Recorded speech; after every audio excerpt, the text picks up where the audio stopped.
Itxasotik omen gatoz. Ordutik sortuz eta sortuz goaz aurrera.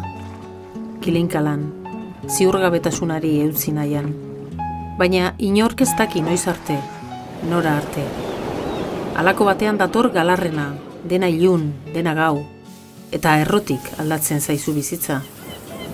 Gaixotasunak, olatu erraldoi baten antzera, ez dizu abant egiten uzten.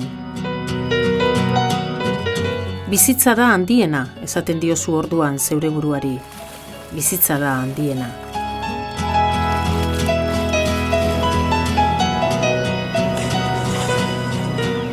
Urtero Euskal Herrian 50 laguni diagnostikatzen zaie ELA gaixotasuna.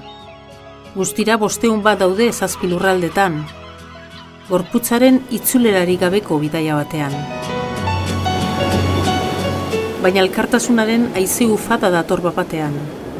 Herri bat zurekin sentitzea, zure alboan arraun eginez, eskuz esku, bogadaz bogada.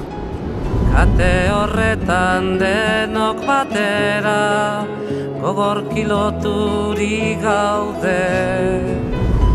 Ekainaren 27an, Lekitxoko plazan elkartuko gara, elkarrekin arraun egitera.